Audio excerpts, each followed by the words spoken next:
Hope you're all doing good. Y'all like stories, right? Yes, there is no doubt in that. Now I am going to narrate a story of a prophet. Okay, I'll give you some clues, and can you guess which prophet I'm going to talk about?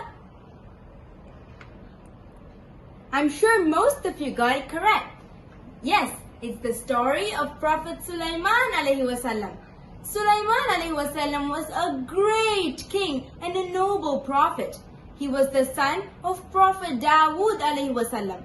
Allah subhanahu wa ta'ala has given Sulaiman alayhi wasallam a magnificent kingdom no one has ever ruled before. He even has a great army with men, jinn, birds and more. By the will of Allah subhanahu wa ta'ala, He commands them all. He has control over the winds and the jinns. He can understand the language of birds and even an ant. Quite interesting, isn't it?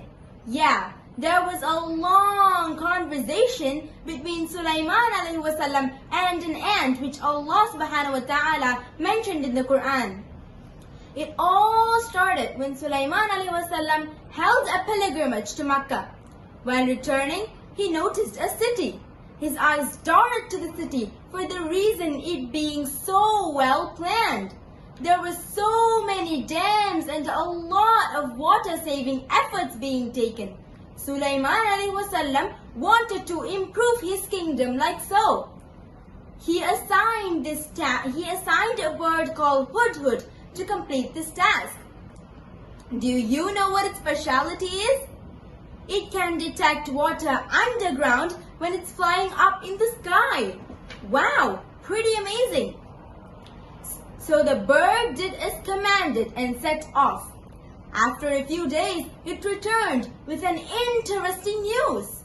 It said, I have discovered something you were not aware of. I came from Sabah with an important news. Sulaiman alayhi wasallam became curious. The bird continued, Sabah is ruled by a clever and wealthy queen, Balkis. She has plenty of everything, including a splendid throne. But despite her wealth, herself and people of Sabah are worshipping the sun instead of Almighty Allah. Once he heard this, Sulaiman alayhi wasallam immediately wrote a letter to the queen. It read, Bismillahir Rahmanir Rahim. May you not be exalted against me, but come to me as Muslims. When the queen read this letter, she was disturbed. She called her advisors and they recommended a war against Sulaiman alayhi wasallam. But the queen said, peace and friendship is better and wiser than war. So she sent Sulaiman alayhi wasallam gifts from the most precious treasures. That was a great move by the queen. But did the king accept the gifts? No, he refused to accept them. The ambassadors went back to their queen. They said to her, King Sulaiman doesn't want your gifts. He wants you to come and submit to him. The queen set off with her court to meet the prophet. Before she arrived at his kingdom, Sulaiman alayhi wasallam asked his jinns, which one of you can bring the throne to me before she arrives here? A very powerful jinn named Ifrit said, I will bring it to you before you even rise from your seat. But one of his aides, who was also a great scholar, brought the throne. In a twinkling of an eye, the throne was there. Wow, that's lightning speed. When the queen arrived at his kingdom, she was very surprised.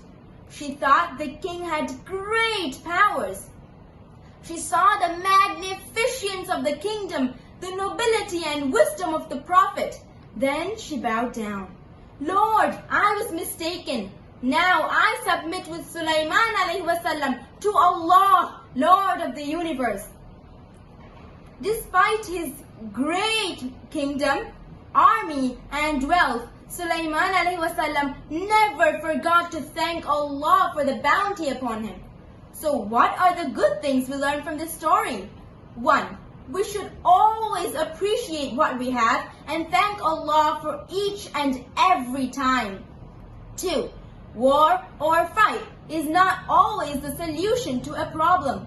War brings destruction and humiliation when friendship brings peace. Hope you all like this story and will always follow the lessons learned from this story. Assalamu alaikum wa rahmatullahi wa barakatuhu.